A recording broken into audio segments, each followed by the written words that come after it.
Hey guys, Sara here, and welcome to the very first episode of the Sadeeqa podcast, a space where two women are going to be speaking about life in Dubai, friendships, their relocation journey, and everything in between.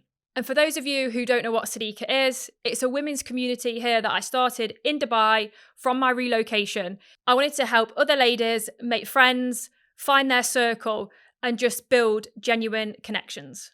And on the very first episode of the pod, I'm joined by two amazing women, Maxine and Inés. Welcome to the pod, guys. Thank you. Thanks for having us. Lovely to have you. So, I kind of want to start off with both of your sort of relocation journeys. What made you move to Dubai? We'll start with you, Maxine. Intro yourself to the audience. Yeah, so I'm Maxine and I moved to Dubai about a year ago from the UK, Southampton, with my husband and my two children, ages 6 and 11. Amazing. Thank you, Maxine. Inés? Yeah, my name's Inés. Me, my partner and our 4-year-old daughter moved to Dubai in January this year. So yeah. Amazing. So you're fresh still? Pretty much, yeah. Still fresh. Still fresh. Love that. Okay, so now it'd be great to sort of hear of your relocation journey. Like, what made you move to Dubai? Why Dubai? Let's sort of get a bit of background from you, Maxine. Yeah, I guess for us it was more... It wasn't like totally planned out at the beginning. It was more like a gradual move. Where my husband, he's got his business. He was spending quite a lot of time traveling with his business, all sorts of places all around the world, but mostly he would keep coming back to Dubai. So we thought, why are we doing this? Why are we spending so much time apart? Let's have a think about, how we could all stick together a bit more. And yeah, it just sort of was that natural progression that, let's start thinking about our move to Dubai. And we'd been out a few times. The kids loved it. We'd chatted to friends. So we already knew a few people living here already. And yeah, it just felt like the natural move for us just to come here, try and spend some more time together, really. Love that. And I guess having people already here that lived here, I presume that massively helped as well with, I guess, fact finding and what it was like for other families to live here and things like that. Yeah, definitely. It was great to find out like their experience and how they had found it. And I hadn't heard a bad word about it. Everyone was just like, loved it. Yeah, it's a big change from something that, if you're used to being in the same country all the time. I'm not an expat before this, so it was all new to me. So being able to hear like all these different experiences from everyone else was just, yeah, it was really comforting, and just thought, okay, we can do this. Yeah, and it was probably easier for your husband because he's not originally from the UK, so he's also moved and I guess used to traveling and things like that. So to him, it probably wasn't as big a deal as it was for you.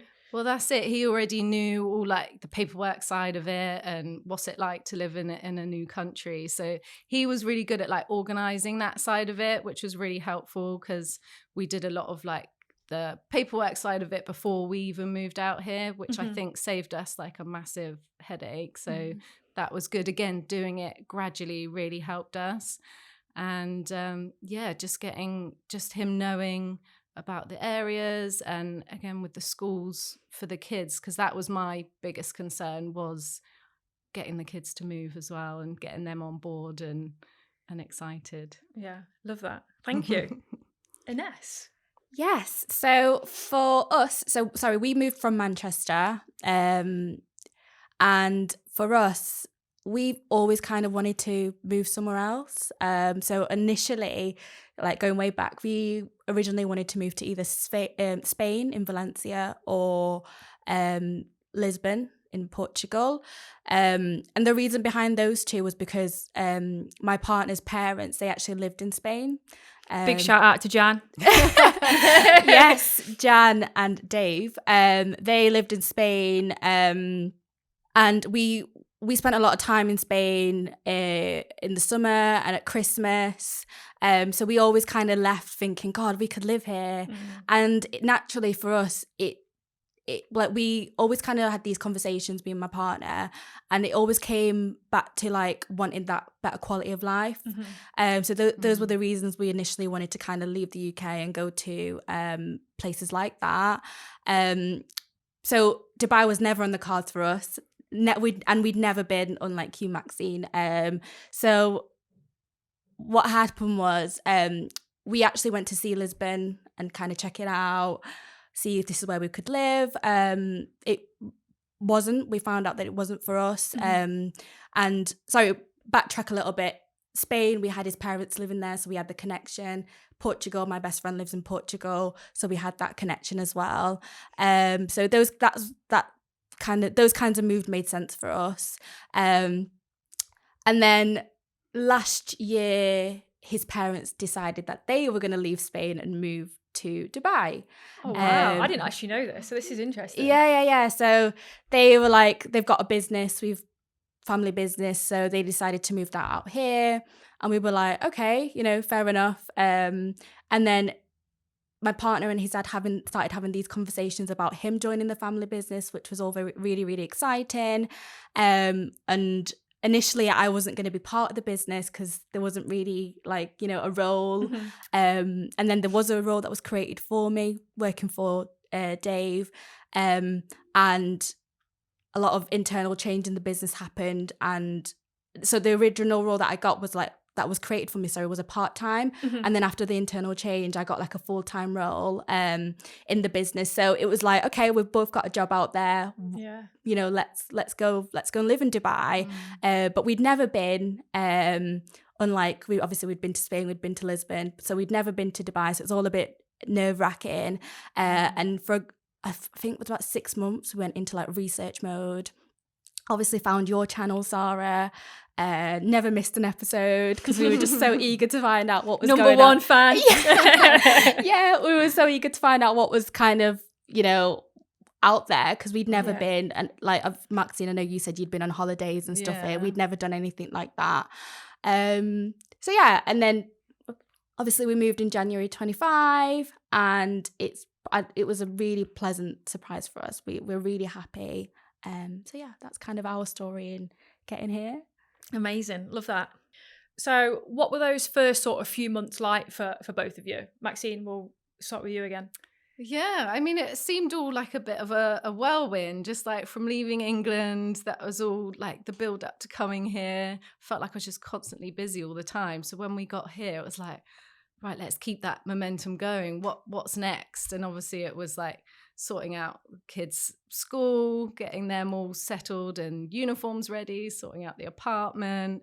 So I think there was lots of decisions. It feels like a blur now. I can't even remember half of it. It was just constantly making decisions, getting stuff done. So there was always something. But I think I was thinking about it the other day, but I think you were my first friend and vice versa. So you actually stayed in Waves Grande in an Airbnb, right? Yeah. Until you found your house now in Shoba Heartland. Yeah. So yeah, we actually just got talking as soon as you'd arrived, well, right? That's it. We literally landed that day, got to the apartment, and then the kids, by that point, they weren't tired. The jet lag had set in, and we were like, oh, okay, let's keep busy. And I was like, let's go check out the pool, ready for tomorrow. We can go there in the morning. Anyway, we got up there and lo and behold, there was Zara in the dark on the sunbed, the boys in the pool. So I was like, oh, what time's the pool open till? And I think it was quite late. So I was like, oh, yeah, maybe we'll come back in a minute. And the kids were like, can we go in the pool? So we went back and got changed and came back. We were chatting for ages. And it turned out you guys had just moved as well. And the rest is history. There you go. Yes, I do think that those first few months, you're busy, and I feel like you put loads of pressure on yourself as well to nail everything immediately. And it's I tell anyone now, yes, it's stressful, but try and enjoy the process because it is exciting, right? You've just moved, you're starting a new life here, enjoy it. I was the same, especially with the attestation, which I feel like is my nightmare that I always come back to because we hadn't done it in the UK. We had to do it here. We had no idea how to do it here, where to go, how long that process took as well. And I was like, oh my God, we need to get the visas, but we need this first, and marriage certificate and birth certificates. And so for me, I did find it stressful, but hopefully anyone that's listened to and watched our other videos know that, and I've given the advice, I don't know how many times, to get those documents done before you leave the UK, and you did. So I must admit that saved so much like headache and anxiety, having that all in place and ready and done. And so after that it was just trying to settle in and find our way. And I think it was the not knowing about things which was the hardest. So then when you do meet people, that's the best thing, because then you can just start asking for advice and recommendations from people, because it's like starting again, and you're just like, I don't know what to do, where do I go for this, where do I find that, like it's really helpful when there's someone else who's already like even just one step ahead of you, that they've I went here the other day to, I don't know, get the food shop, or just simple things that you think, oh, thanks for that, I'll go check it out. Yeah, definitely. And then so your son and then Riley, they're in the same year at school as well, and at the same school. So like that was nice as well, because I guess they both made a friend before starting school as well. So it was like that familiarity, which I think was really, really nice for both of them. Definitely. What about you? Yeah, so for us, the first few months were, so we apart from stalking me in Waves Grande. so when we moved, we lived in Marina for about 2 weeks with my partner's parents, which we're very, very lucky and grateful to be able to have done that. So they let us stay with them in a lovely apartment there while we kind of sorted everything out. So prior to moving, I was in touch with a couple of realtors, so that was kind of in motion. But stuff like getting like your health checks and like getting like your ID stuff with your ID rolling, we were able to kind of stay there while they had sorted that kind of stuff out for us. Again, really grateful, great people that just so for us it was a bit stressful. We're really like lucky enough to have had my partner's parents here. So when we got here, we lived in Marina for about 2 weeks. They kind of actually sorted everything out for us. Again, really lucky. So we had like people coming to pick us up to take us to go and get our health checks done, get like our pictures done for IDs, all that stuff that you gotta sort out. But we did do like a bit of it at home again, similar to you, Maxine. We sorted out our like documents, I got our like passports and everything attested. I think that's what you have to do. God, it feels so long ago now that when we did it all. So yeah, we did all, and we also like I contacted a couple of realtors, so I got that in motion. So it felt like we were prepared, but when we actually got here, it didn't feel like that, because it was like nothing was done, if that makes sense. Like you could only prepare so much while you're in the UK, and then the rest has to be done here in person. Exactly, and you're like scrambling to get it all done, to get to the stage where you're settled in, and you so for us, I feel like the finding a place was probably the most stressful part.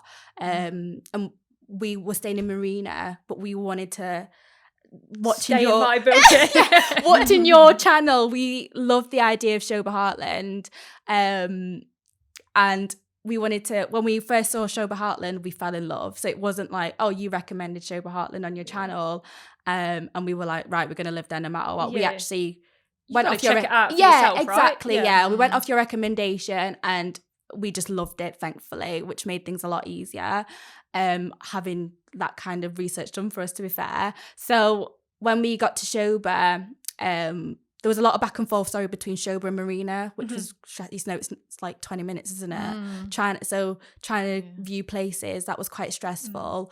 And 20 minutes with no traffic as well. Right, exactly. And and I feel like the time we moved in January, it's holiday season. So tourist season, Tourist season.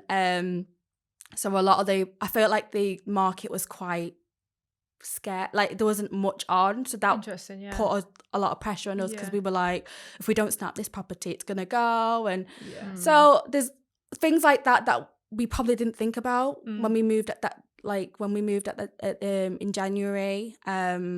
But yeah, fast forward on, we've secured a great apartment in Waves Grande, which happened to be where you live. And then she knocked on every apartment door trying to find which one I was in. No, so yeah, I think, when you talk about the friendship side of things, I know you guys kind of met each other in a really kind of like natural way. It's like, it's almost like fate, isn't it, really? Fate brought us together. So for me, I think I started a couple of conversations with you. Like my daughter goes to the Heartland Well, I school think as I actually well. spoke to Sean first. In the gym. Yeah. Yeah. In the gym, and then I saw him a couple of times on the school run, and then he was like, "You've got to meet her," and I was, she's fangirling, fangirling. Yeah. So when we started having little chats, didn't we? Yeah. Like on the way from school pickups and stuff. Yeah. In terms of friends, because the only people we knew in Dubai was Sean's mum and dad. Yeah. So we had nobody. Yeah. So it's, again, comparing it to Maxine, it's not, like where you had your friendship. So it was, I don't know if I put a lot of pressure on myself in finding friendship, but it was like in the back of your head. In the back of my head, yeah. Because I think I work from home, so it's not like I can go to work and meet friends there, or have anyone that I know are here. So yeah, it was important, but I think for me it did happen naturally. I'm quite obviously grateful for you, because you invited me to a couple of events, and we had like a good chat on we met on level 6 at Waves Grande, where we had a couple of chats about friendships and stuff, and it was nice to get your perspective on those kinds of issues that I'm sure a lot of people have. So yeah. But also it's nice when when you meet people, everyone's like in the same boat. So I found like quite a few people who had moved. And like you said, living in Sober Heartland, it's so nice. You might see people on the school run. Yeah. I've met people in my building and they've got, the same school lanyard on. So you've got something to talk about and spark up a conversation. Yeah. And then, it's just really nice because everyone's in the same boat. And I think everyone's quite keen to help each other as well, aren't that's they? so true. Yeah, for sure. I think that's the thing here. Like everyone's been in the same boat at some point, so you've got that common ground already. So it naturally you can relate to that person. So I think you've always then got something to talk about. Yeah. For you, that's what your channel is kind of all about, isn't it? Is that relocation? So for me, when I was speaking to you, that exactly what you've just said, Maxine, is how we connected with having that common ground. Yeah, for sure. So I know for me, it was like super, super important when I moved that I wanted to like make friends and things like that. And I guess for me, I'm quite a confident person where I will put myself out there and kind of just like talk to anyone, because that's just my personality. But I guess the reason why sort of Sadeeqa happened was it kind of started off like organically with like a few mums from Heartland, didn't it? Yeah.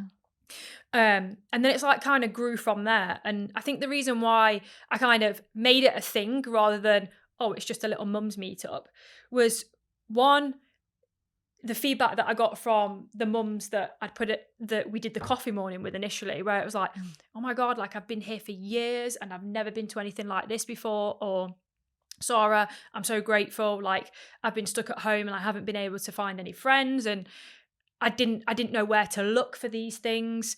And then I guess secondly, like through our Dubai diary, where a lot of the questions that I get is from women where it's, oh my God, I'm moving to a new country. I don't know anyone. I'm really nervous about putting myself out there. Like, where do I go to find friends? How easy is it? And a lot of the, let's say, the events that are out there are quite business orientated as well, aren't they? Like more like networking rather than like trying to find genuine friendships.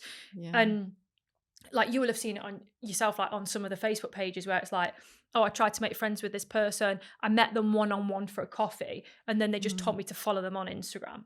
And it's like, that's not what people are looking for, right? Like you've got your friends in the UK, but they're not, yes, you can still talk to those guys and have that relationship, but for women, it's like really, really important to have someone here in Dubai that you can vent to, whether it's about your husband or work or the kids, right? You want to be able to do that and also see that person.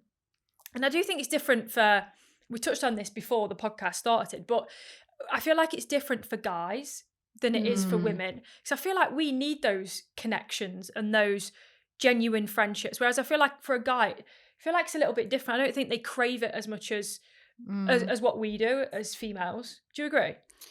Yeah. I agree. Like Sean, he's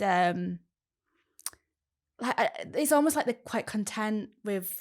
I'm not speaking for all guys, obviously, but from my experience with my partner, he's looking at joining like an Everton group. He's looking at like he likes reading his book in a coffee shop. So like his own little, and he's got his family, and so from my experience with him, again, not speaking for all guys, it's not a big thing for him. It's not the same. Like, so I don't think it'd be a barrier for a guy to move and go, oh my God, I'm going to miss my mates.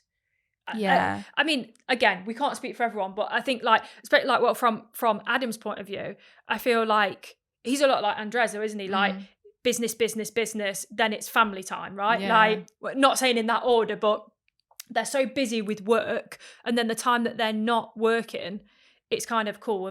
I'm carving that out for family time. Yeah. And yes, they need to have that, out with friends. But I think a lot of Adam's male relationships are with other like business owners and like like-minded people, rather than, and I guess you're at a different stage of your life, right? Rather than going out and getting drunk. Like Adam's not at that stage. Whereas, some younger guys might want to go out and find a guys that they can go out drinking with, but I guess everyone's at different stages. Like you said, my husband's quite happy to be socializing with all his people that he works with, and that's part of what his job is, like networking, chatting to people anyway, and that's what he loves to do. And I think that's all mixed up with his friendship. But I think for women we chat about everything, don't we? So it's like we need to like offload, or just not talk about work, or you say you're not going to talk about the kids when you go out, but you do. Or like even like female to female advice, right? That you might not speak to your husband about, or a male friend, because it's personal.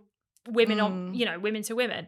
I just feel like if, again, from experience, I don't want anyone to think that we're putting men in a box, because they're all different, aren't they? But I feel like for men, no judgment here. Exactly. So for men, it's if they were to come together and just talk about what women talk about, which you think, like kids and, just chit chat. I can't imagine. It's always going to be like a purpose, isn't it, with men? I feel like whether it's around football meetups, whether it's around business meetups, whether it's around F1, I don't know, there's always going to be a motive.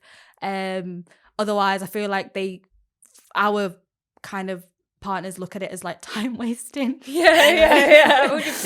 Like they're not just going to go, oh, I'm just going to go out and have a pointless conversation, because that's what Adam would say that probably our conversation would be, like if I saw you on the score, oh, what you gossiping about, like you pair, like that's kind of, they see that as like pointless conversation, where it's like that we enjoy that, right? I love that, and that's what I love about Sadeeqa. It's so relaxed, you can just have a chat, because I think some of these other things that I saw before I came here, like looking at all these big groups and things, like you said, it's very business orientated, and it's quite almost like overwhelming, so you need to almost go with some sort of an agenda, or maybe a purpose, or an idea, whereas when we all meet up, it's just like a neutral ground. So whenever I've like met people, like just organically meeting people, like I met somebody at the gym, but I felt like a bit of a creep if I said, oh, let's meet up for a coffee. Instead I said,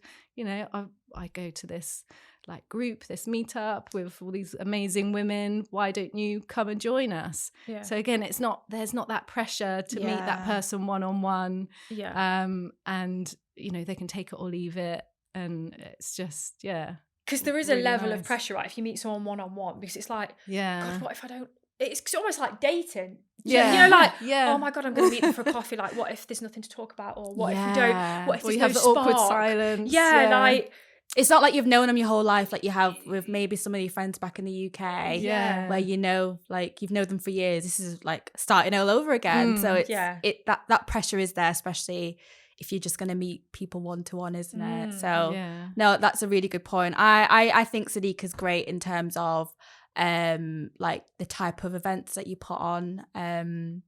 So with me, I went to your first event, which was a coffee morning.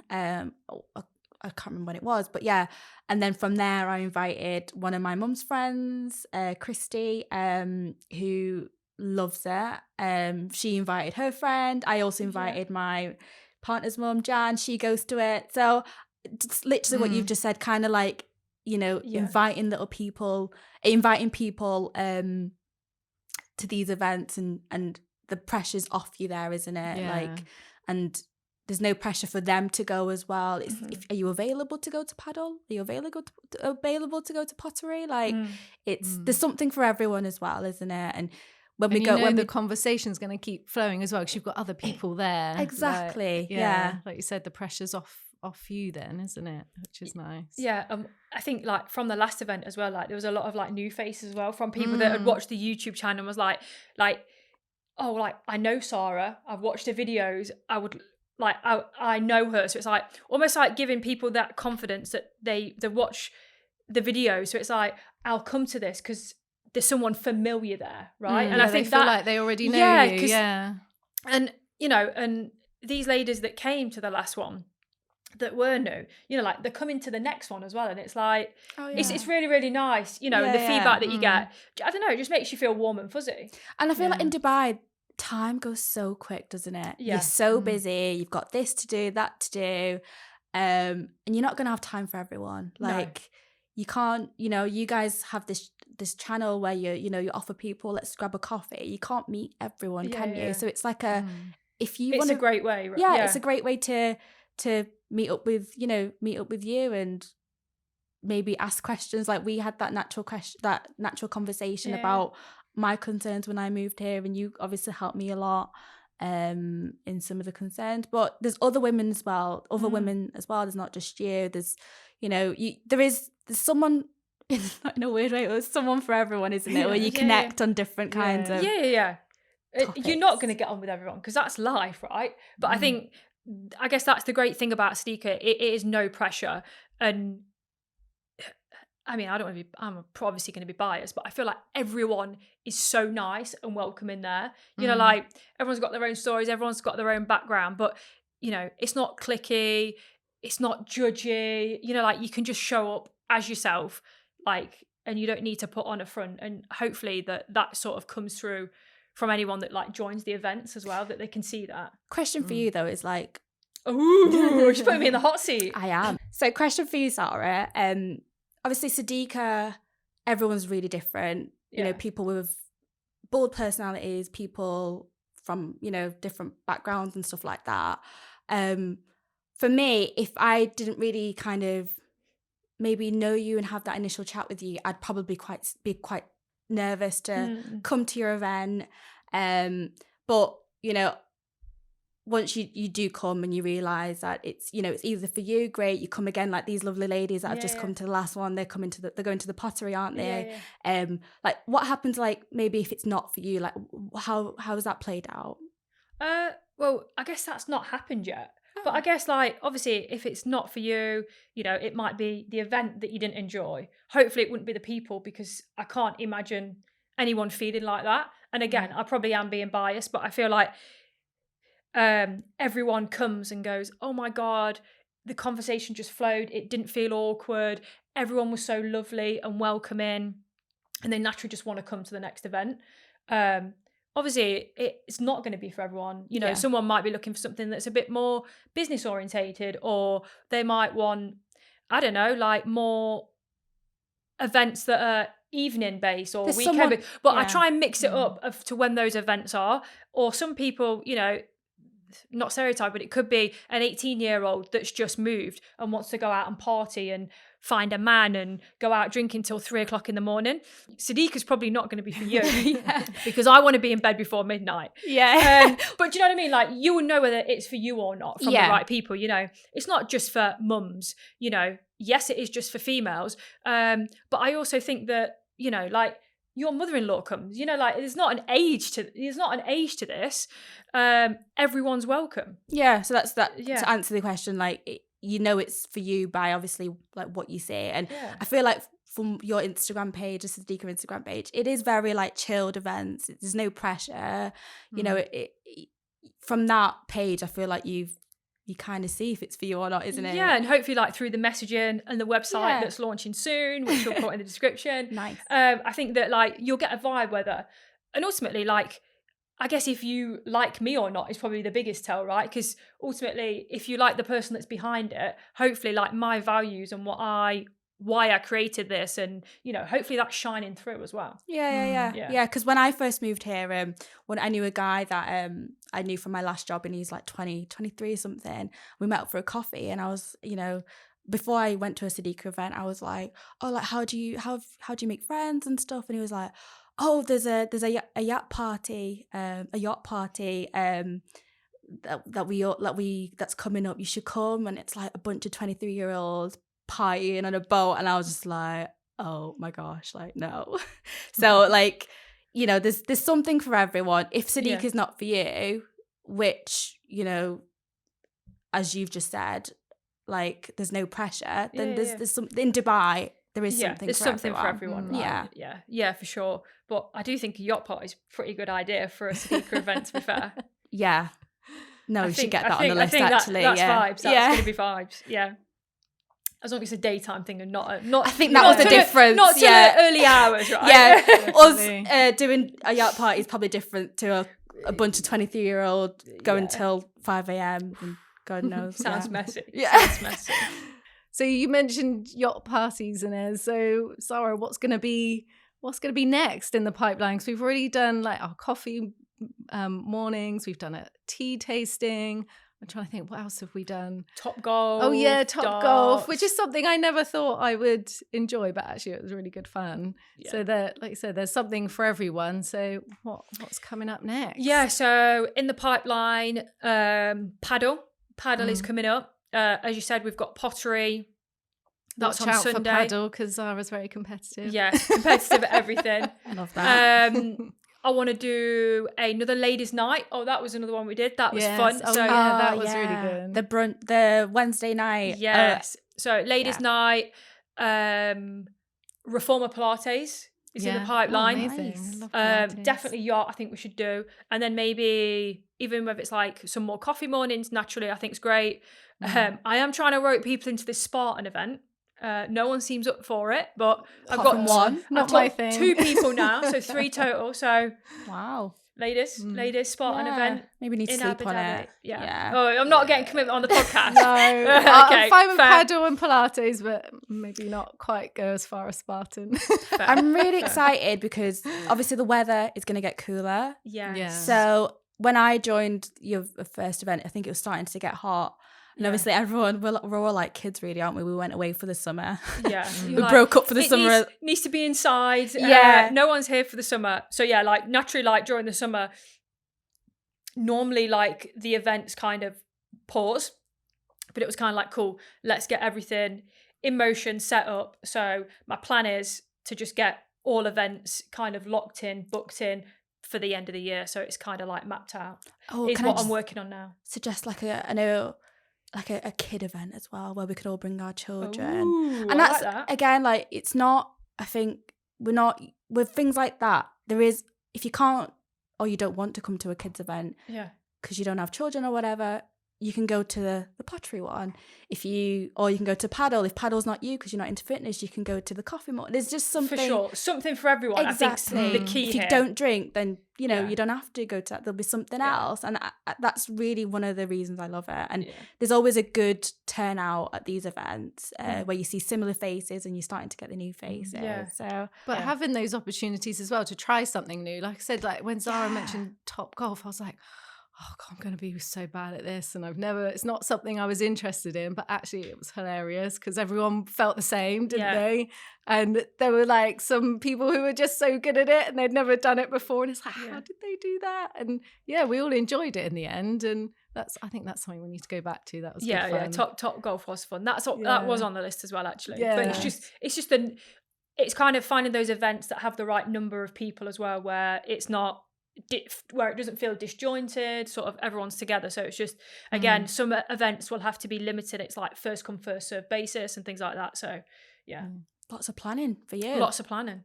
But you enjoy it. Fun. You enjoy it, yeah. I love it. Love it.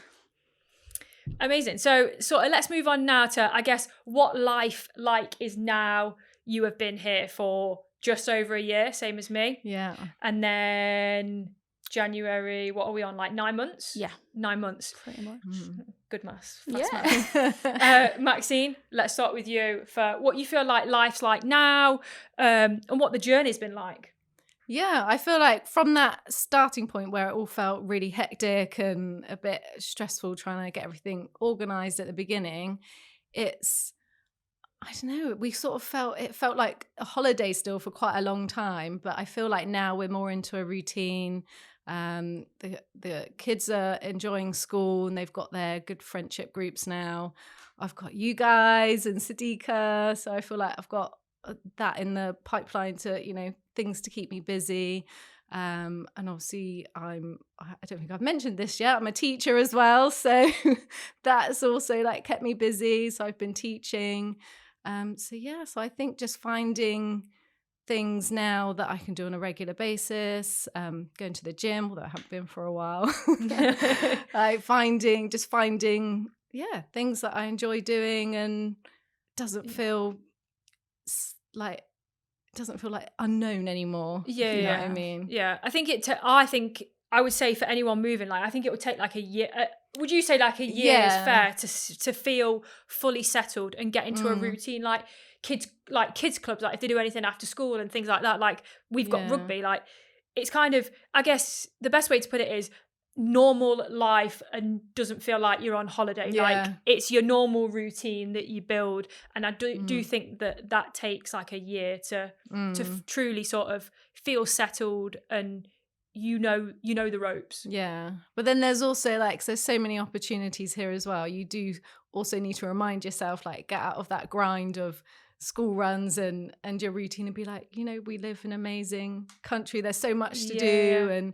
Or you see things that like if I've seen you guys have been somewhere, I'm like, wow, we haven't explored that part of Dubai yet, let's go check that out. So there's still always that element of opportunity to try new things as well, which I love about Dubai. Yeah, I agree. I said to Adam the other day, I was like, why do we keep going to the same food places? Like there's so much choice, but you do, don't you? Like you find something, then it's like, oh, it's great food, I'll stick to that. And I said, there's loads of places that we haven't been yet, like let's try somewhere new.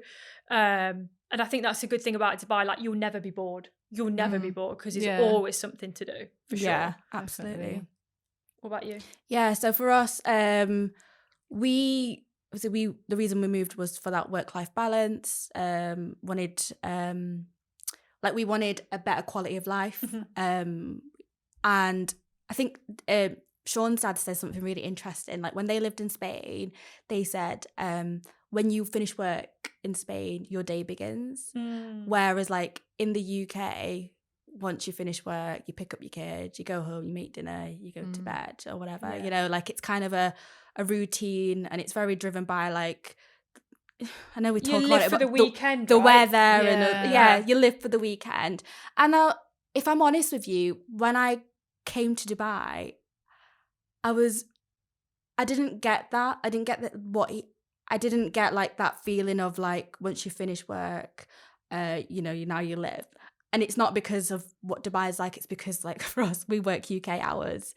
So, but not having it in the evening, we have it in the morning. So it's like we have that good quality of time to do what you want, whether it's, to better yourself or whether it's gym, learn a new skill. Like someone said it on your podcast, like Dubai is so infectious, isn't it? You see people doing really well, and I'm not talking about people with fancy cars and all the materialistic stuff. I'm talking about people like building something, like you guys. Hustle, right? People's hustle, like it's infectious. Like, oh my god, like they're building something. Like I can do this. Like exactly, and you get that time. Everyone works just so hard, and then when you're not obviously grinding, you've got so much stuff to do. Whether it's meeting the girls at Sadeeqa, having some family time at the beach. There's just so much to do, isn't there? And it's just like, it's just amazing. I just love it. Like that's probably one of my favorite things out here is like, and you've got to, I think you said this before, you work hard to keep with that lifestyle, isn't it? You want to do better for yourself. You want to do better for your family. Like that's the reason why you've moved. Yeah. Why we've moved here, right? Exactly. So that's kind of how my experience has been here. And obviously when we moved in January, the weather was just amazing. We had the best time. So having our first summer here, we've just come back from Portugal. We did 10 days in Portugal, but the majority of the time we were here. So that was kind of like character building, testing it on certain Struggle days. is real. Exactly. So yeah, but you get through it. Like it is what it is. There's lots to do inside. And one of the mums said something really interesting to me which was like, you know, when you go to hot places, like she gave the example of like Turkey. I've never been, but this is what she said. She said, the insides are not built for like summer, you know. You're outside, you're hot, you're inside, you're hot. But like in Dubai, there's obviously you can go to the malls, you can do various things. So it was tough, like it was hot, but you get through it, and it's still a pleasant, still a nice place to be, even when it's really hot. But we're really, really excited for the cooler times, and excited to do like the full, is it like the 6 months, because we only did a couple of the months where it was quite cool. So yeah, longer. It's been great. And get those jeans out. Yes, Sara's doesn't own a pair of jeans. I haven't got a pair. She's gonna take me jean shopping. That's a little inside joke. So So yeah, it's great. No, I love it. I love Dubai, and we work hard to try and make sure that we can keep our lifestyle here and stay here, and and with those cooler months that you mentioned, there's a whole new set of like activities and opportunities and events and things that happen that you don't get in the summer. Like it's almost like Dubai wakes up, doesn't it? And there's so much like more going on. October to what, like May? I mean, May's still hot, but like October to May. Like there's like obviously Global Village opens back up and places like that, and all the events we had in at Shoba in the community, cinema outside, it's just amazing. Like I think it's quite odd when people compare the UK to Dubai in terms of like affordability, because it's just not comparable, is it? Like the lifestyle that you have in Dubai would probably cost you 10 times more. Like if you wake up and you go for a swim, if you want to do that in the UK, you've got to pay. You've got to go somewhere to pay for a pool, right? Like you haven't got it in your building. Yeah, convenience, and it's also very expensive. But here you got that helper. You've got the pool. Like every apartment has a pool here. A pool. Every apartment in Dubai has a pool. So it's almost kind of like it's a given, isn't it? Yeah. So it's just like I think people are always comparing, but you can't compare. You can't. Every place has its wins and its pros, but for us on a personal and experience level, we're really enjoying it. Amazing. Yeah. And what about Shoba Heartland for both of you? Like, are you both planning to stay in Shoba Heartland? Yeah, I love it. Like I said, where we'd been to Dubai before, like we'd been on holiday, but also when we knew sort of nearer the time that we wanted to move here, we did start looking at other communities and seeing places. But it wasn't until we actually lived in, it was an Airbnb that we started off in Shoba Heartland, so that we could get a feel of the area and if we liked it. And like I said, all the things that go on in the community, the ease of getting to school, because I mean, that is the only downside of Dubai is the traffic. So being able to walk to school is just amazing. And after talk about rubbing salt into the wounds over here. No, but really that is one of the main reasons of staying there. And also the kids have got friends there. Yeah. And just things are so convenient. Like you've got the coffee shop, I love matcha now. I never used to drink that in UK, but since like all the convenient cafes are just there, I can just go in the morning, have my matcha. What areas did you look at, just out of interest? We looked at Dubai Hills. I'm sure you told me. Yeah, because I was very much like, right, we need a garden, we need greenery, we need this, we want a villa. That's what we're used to in England, living in a house. But actually, I'm quite pleasantly surprised. I love apartment life just because you've got, the security guys there. You've got someone to call if anything breaks or goes wrong. Again, I've met so many people in my building. One time accidentally, because I got off on the wrong floor and nearly went in someone else's apartment. What? And you made friends? Because it looks exactly the same, and they were like, "Can we help you?" And I'm like, You walked in the apartment? Almost. Their door was open because they were having some work done. Do you know And what? was like, I did that too. This floor looks exactly the same as mine, but it's not. But we're friends now, so it's fine. I love that. I love that. I did that too, actually. So you're not the only one to make you feel a bit better. Yeah. But I walked straight out, like left. I was like, this isn't mine. Oh wow.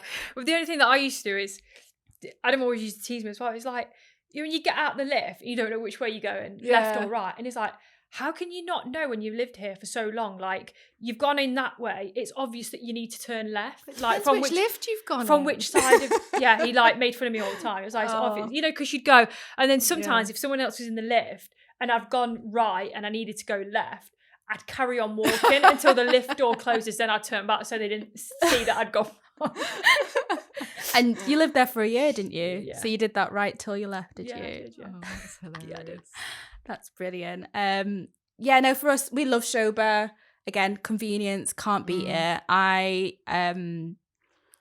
Driving out here is interesting. It's quite hectic, isn't it? Like, so I don't want to be commuting heavy to get my little one to school. So we were quite privileged and lucky enough to be able to walk to school. I relied on you to look at. No, I'm joking. Obviously, you guys, when you moved to Shoba and you had it in your channel, we didn't really look at anywhere else. If we had gone to Shoba when we first moved here and gone, oh God, this isn't for us, of course, then, I was laughing about this yesterday, saying my middle name's last minute. That is probably how I would have done things. I would have been like, okay, this isn't for us. Let's go now look at other completely new areas, sorry. So, I've not really been to any other areas. I've heard of areas where I've done research, like in terms of like looking at it, seeing how they're set up. Like Dubai Hills is very like family, and you got the Arabian ranches, and I've not been there, but I've heard about what the areas are like. Yeah. We're very happy where we are. We're a small family. So yeah, I think we probably will stay in Shoba, and unless if we're swayed by anything. Yeah. But I think that's what it goes back to. Like, I guess Adam wanted to try like a villa / townhouse versus an apartment, and I think it's having that comparison, like, because in Shoba, like, obviously the villas are so expensive, like versus the apartment. But I think it's interesting. It's personal preference, right? If you are further out, it's going to be cheaper. You're going to have a bit more space, but you are going to have that commute to either work or a school, depending on, But I guess everyone values different things. Yeah. I know now that I value convenience. Yeah. And I want to be able to walk to school again. I really miss that. But again, you might feel differently if you've always drove to school, right? Versus you've had it, it's been taken away. So it's almost like sport you from day one, and then you kind of want it back. Yeah. But yeah. Yeah, I think like it just depends on what you think is important, isn't it? Like we've got kids, so that but I know you've mentioned this like once or twice on the channel, like you've started the real estate stuff. I have. I think, me being a fan, as we call myself, is that like we've not really looked into other areas, but have you started going into like different areas? I know you did a video in Al-Jadaf. Talal Al Gaf. Talal Al Gaf. Yeah. As you know, like I'm in Villanova. We did the video on Villanova. We did the video on Talal Al Gaf. And some of the families that I've already helped relocate to Dubai, they've actually both chosen Villanova. Okay. So I presume that's from the content. But again, there's a lot of families that still don't know on the channel, I guess, that are watching that don't know that I'm doing real estate. So I think it's important for me to start talking about it a little bit more and letting you guys know that I'm doing it. Really enjoying it. It's amazing to be able to help from the videos and then actually meet these guys in person and put them in a house or an apartment or whatever they choose and sort of get to know their family. You almost feel like you're seeing it all the way through to the end. You're not, like it's, I don't know, it's like... You like the full package. It's friendship, real estate. There you go. I come to Sara for when I needed to get my teeth done. I was like, who Yeah. do I go to? Yeah. Curtains. Who do I go to? Like, I guess you don't know unless you know, right? Like recommendations and everything. Everyone always goes by recommendations. Word of mouth is big here, You know. isn't it? Yeah. So I think, hopefully people feel like they can trust me, and I think that's like the number one thing here. That I guess you hear all the horror stories from like real estate and agents where they've got all these horror stories. They were good on paper, but it turned out that they couldn't trust them, or something happened. A lot of them are here to make a quick buck, aren't they? Yeah, and that's they don't care about what and happens. once they've got their commission, you don't hear from them again. Whereas I feel like I want to build relationships with the people that I work with. I want to give them recommendations if they've got a question. I want to keep answering it. Like I want it to be more than just, cool, I'm going to help you find somewhere and then you're on your own, hands off. And the fact that you've that's not me. Had experience of living in different areas, you can give them feedback on that. Like you've got the real feedback of these places to live, and like you said, having that trust, because I think you really need, your estate agent really needs to know you and what you're looking for. For sure, yeah. Because like I said, once we were in that Airbnb, we were like, right, we want to stay in this area. We love it. And it was really competitive. And everyone at that time was then looking for somewhere. And we were like, oh no, we were heartbroken. We thought, we're going to have to start looking further afield. Yeah. And because she knew what we wanted, she was like, I found somewhere. It hadn't even been put up yet. We were so lucky. And so to have her on the inside. Yeah, she's on your side. Yeah. She's got your back almost.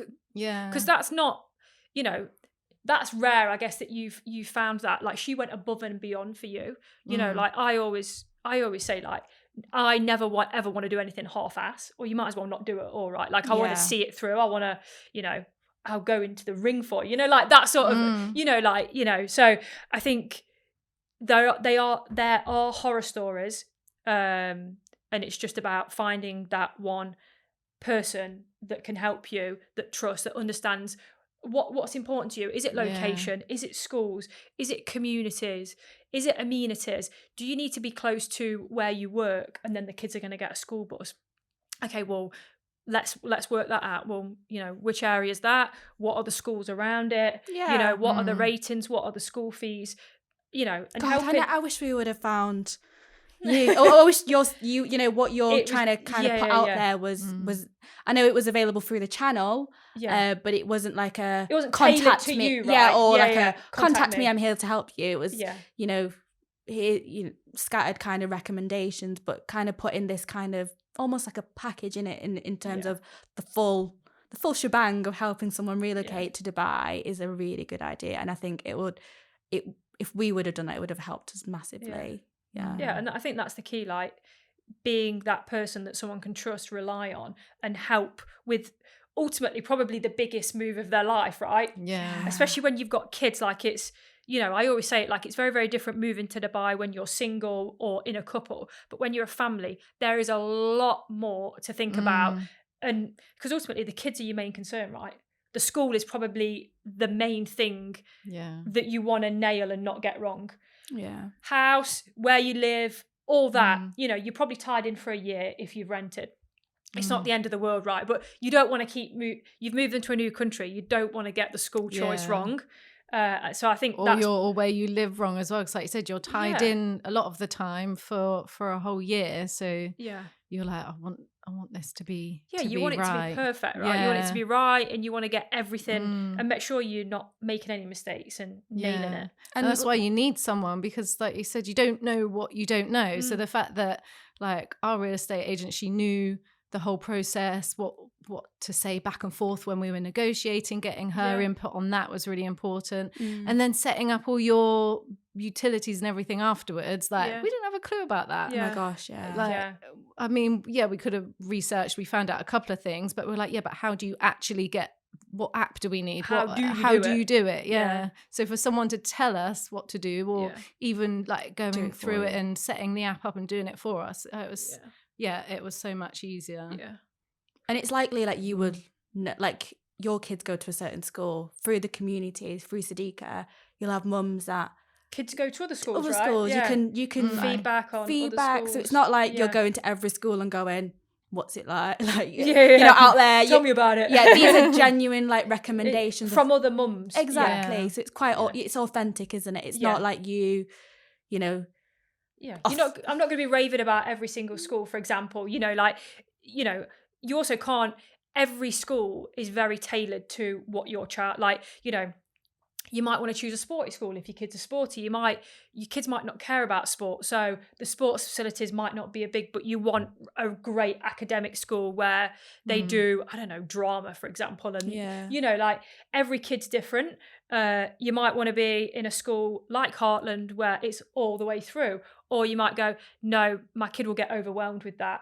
I think they need to go to a smaller primary, and then when they're older, they'll obviously move to the secondary. To a secondary school. Everyone's got different ideas of what they want for their child and what's best for their kid. Definitely. Yeah. So this is the end of the podcast. But before we wrap up the podcast, I want to always end these with some quick fire questions. I'm excited about this. I'm really excited. I actually got this from, have you heard the Ladies Who Lunch with Rochelle? It's a business podcast. Rochelle Humes. Yeah. I've not watched any, but yeah. Not Ladies Who Lunch, Ladies Who Launch. Ah, yes, I've heard. Yes. Yeah. So that was inspired by her. So I was like, yeah. Best thing about Dubai? The infectious spirit, like the infectious vibe, sorry. Like, as I said before, everyone wants to do well, everyone wants to look good, everyone wants to upskill and, you know, do better for themselves. So I love that. Absolutely love it. Next quick fire question is, any regrets on moving to Dubai? No, none at all. Love it. Amazing. Maxine? No. That was very, no, straight to the point. No. Next question is, favourite restaurant in Dubai? The Arabian Tea House in Deira, very authentic. You get a Marathi breakfast. It's a nice experience. I recommend. I need to add these to a list as well, so I can visit the ones that are being recommended. Yeah, I don't know. I usually come to you and ask you, like, me too. Sara, where have you been for lunch today? Tell us your favourite one. My favourite restaurant in Dubai, probably, is a bit bougie, but Nobu at the Atlantis. Fancy. Amazing. Amazing. But it is a special occasion. It's not something that you'd go to every week. Is that Pan-Asian? Love Pan-Asian. Sushi so good. Tacos. Oh, I'm with you there. I'm so hungry now. Yeah, I know, my belly's rumbling. What about you, Maxine? I'm loving Vietnamese foodies at the moment. Oh, someone else recommended that as well, actually. Yeah, I love it. Where is that? They're everywhere, It's a chain, isn't it? but yeah, there's one in the creek actually near us. So that's a good one. Go for a nice walk around the creek and then go to Vietnamese foodies after. Love that. There you go. It's close to you guys. Yeah. And last question, if you could give one piece of advice to anyone relocating to Dubai, what would it be? Don't be afraid to just do it. That sounds really bold, but like, if you wanna go and if you wanna go to a Sadeeqa event, don't be afraid, do it. If you wanna go to a networking event, do it. Just like, don't let your fears hold you back in like just what this country has to offer, which is a lot of opportunities in making friendship, in making money, in you know, bettering yourself in every way. So yeah, just do it. I feel inspired by Nike. We could say like, I feel like it's like Dubai equals opportunity. Yeah. What about you, Maxine? I'd say not to put too much pressure on yourself to like get it right the first time. That's a good one. Yeah, because I felt like when we moved, I was like, right, I need to get this done, need to do this, need to do that. But actually, it's okay to do it gradually. So yeah, don't put too much pressure on yourself to get everything right as soon as you get here. You can't really get anything wrong. No. Right. I love that. Well, I just want to say a big thank you to you guys for being the very first guest on the Sadeeqa podcast. Naturally, obviously, I know you're both great friends. And it's great to just have this chat and sort of bring you on the pod. Hopefully you guys have enjoyed it, and I look forward to doing the next one with 2 more guests. See you soon. Thank you. Thanks.